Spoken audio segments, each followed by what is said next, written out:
very warm welcome to all the participants and the doctor. Doctor, can you hear me? Yes, Kanika, I can. Yes, a very warm welcome to you, doctor. Thank you for taking precious time out and coming on board to help these young graduates. So today's speaker is Dr. Dilshad. Dr. Dilshad is doing her PGY1 in pathology. So warm welcome to you, doctor, once again. Thank you so much, Kanika, for having me here. Yes, doctor, you can take over the conversation from here. I'll be in the back end. Perfect. So for this conversation of ours, I have prepared the slides, and if you just give me a minute, I can start sharing. Just a second.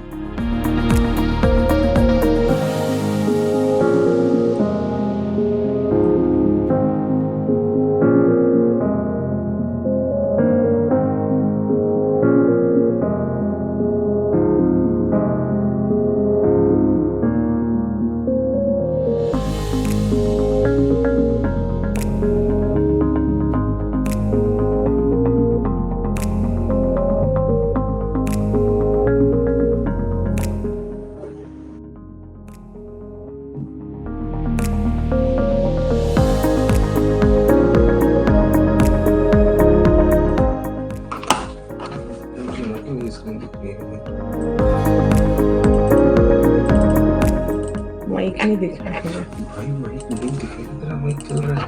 नहीं चल रहा, इसको minimise करो। या mic चल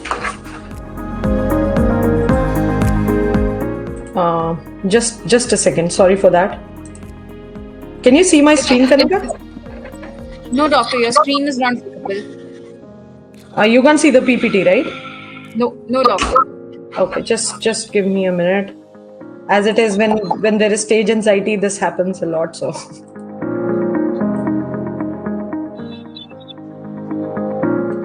yeah, I guess now you will be able to see it. Yes, doctor, I can see that. Perfect. So, hi, good evening, everyone. I am Dr. Dilshad Dhaliwal. I'm a PGY1 at Baylor College of Medicine at Houston, Texas, in US. And I'll be discussing my journey. I have prepared a presentation that is about like 35 slides. And after that, we can take a question answer session. The whole idea of taking this presentation was, and Inspire IMG is really kind enough to interview all the international doctors so that it can pave the way for the aspiring doctors as well. The whole idea is to discuss my journey here and to inspire the doctors who are, doesn't matter if they are overseas or in India itself, that there is still hope for us, and nothing is impossible if you genuinely believe in it. I start my journey as an IMG that I'll be discussing, and these are the contents on the screen. The struggles of doctors in Canada, some part of struggles that I faced a lot. What about the dual match and the preparation time for US and Canada, experience of working in US, Canada and India, and salary prospects and work-life balance. And after that, you guys are all the more welcome to discuss any questions you have, and so that to get the clarity. So we'll get started. So I'm an IMG. IMG is an international medical graduate from India. I did my MBBS from Punjab, and it ended in 2010. I did a compulsory rotatory internship in the medical college itself.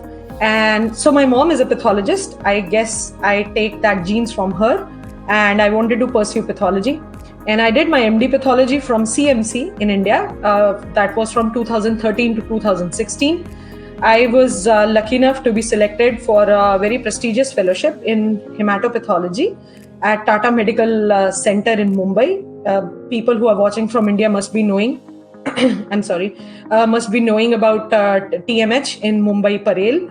And I did my fellowship for 2 years there.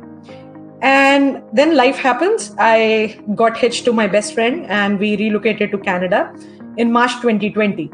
Now, as we go back in the history of like around 2.5 years, we know that the global pandemic hit, and March 2020 was a time when it was at the zenith of its, when it had just started and it started picking up peak.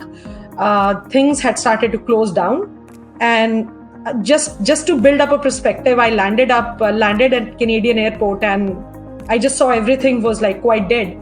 And my husband told me that the lockdown has been put up. It's been 2 hours, and the flight was the only flight that landed.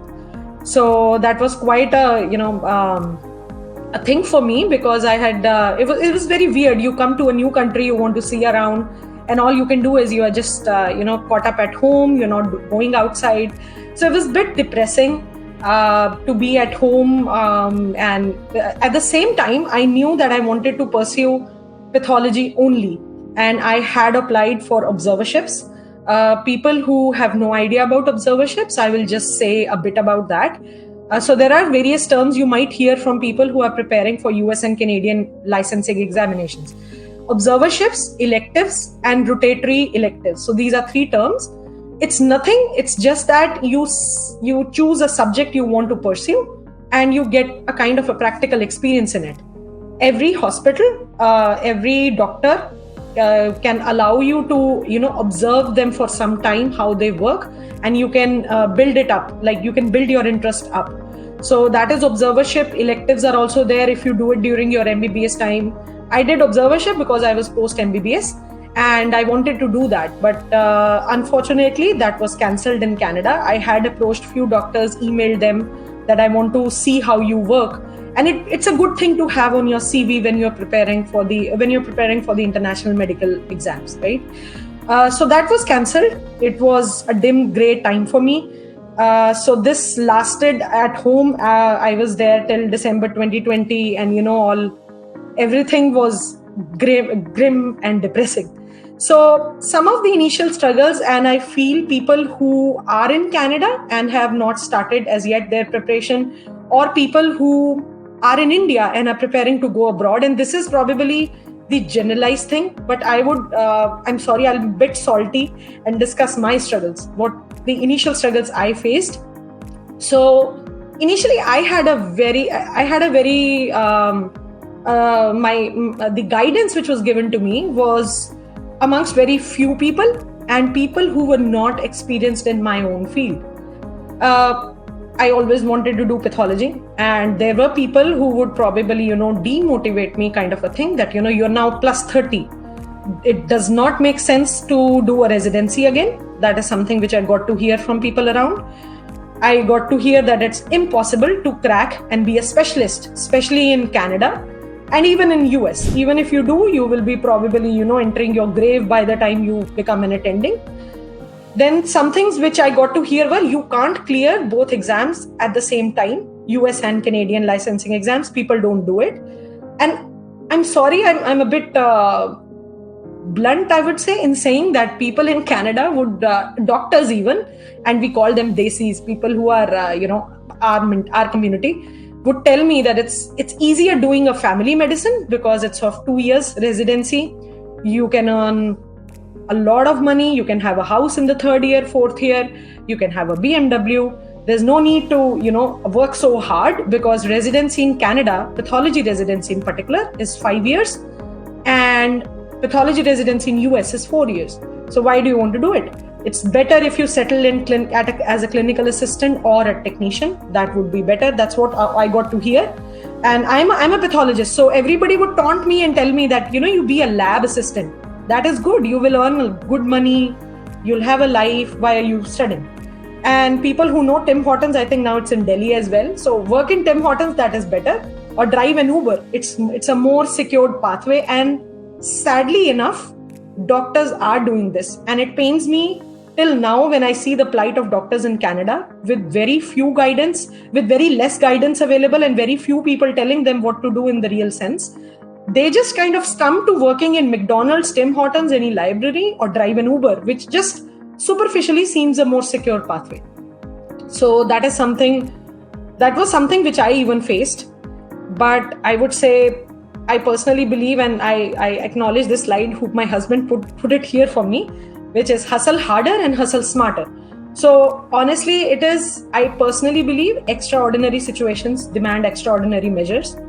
So that was a time when I decided that I have to pursue pathology. I may settle in for family medicine now, but it's not something that would excite me to get up and go to work every day.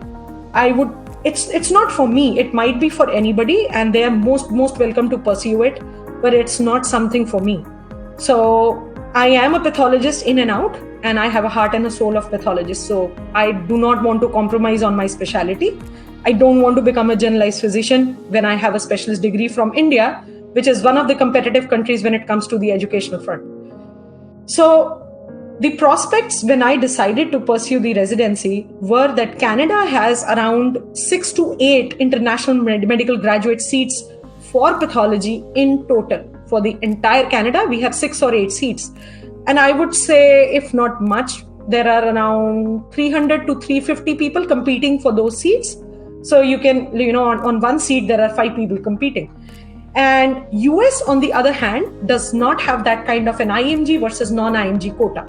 Yes, you do compete against American medical graduates, or AMGs as they are called. But if your profile is great, if your profile is stellar, there's no stopping you in the US. So my decision was in 2020 when me and my husband, we did a lot of brainstorming, and we decided that I'll apply broadly. He's kind enough to not have any problems to move to US. At that time, he did not have any problems. So it was easier for us to, say that, okay, I'll be applying for US and Canada. I wanted to finish my exams in the record time. And trust me, I don't want to sound arrogant, but honestly, this was something which I wanted to set an example for people. And, that was my own satisfaction that I want to do it in a record time and then go and meet people who told me it's not possible. Let's see, I've done it. So that was a bit unachievable at that time when I thought, but it was something in the back of my mind. Along with that, I was preparing to have a focused CV. Now, when I say focused CV, it means any specialty you want to pursue. It can be family medicine, it can be internal medicine, it can be anesthesia. It should be, your CV should have those things which signal your commitment to that branch. I should not be applying for pathology and saying that I worked in an anesthesia clinic and I helped, put fractures on patients. That does not align with my specialty. So my focus CV, for me, it meant have some kind of Canadian healthcare work experience. I'm a PR holder of Canada, so it's easier for me to work there. I did not have a US visa at that time. Have a research in North America. It can be US, it can be Canada, and demonstrate that commitment in the CV. So that was my plan initially in December 2020. So just for clarification, the doctors who are joining, there are 2 routes of licensing in North America. We have Canadian exams and we have US exams. The Canadian exams are the ones which are on the screen, MCCQE1. Then we have NAC-OSCE. They are big names. I don't want to burden you with that. You're most welcome to go to the website and see that. But QE1, as this is commonly called as, it's qualifying exam 1. National Accreditation Counseling exam, this is NAC-OSCE, and it's like an objective structured exam, which is a skills exam or a practical exam. Then we have language proficiency tests, which are IELTS and OET, and CASPER is one of the ethics exams. US exams are USMLEs. Everyone has heard about the steps, step 1, 2, 3, and OET. So for the application submission, you need to have your QE1, your NAC-OSCE, and your IELTS done, or OET done, depending on the province you apply in Canada.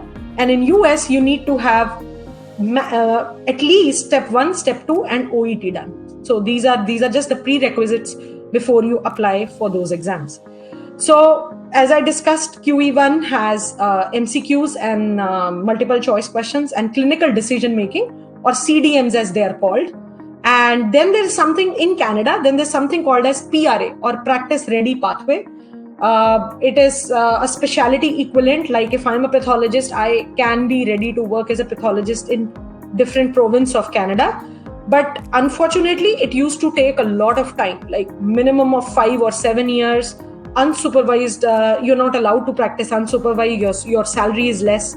So that is a bit confusing pathway, and there's no guarantee if you become a full-fledged physician at the end. And then there is a residency CAMS pathway.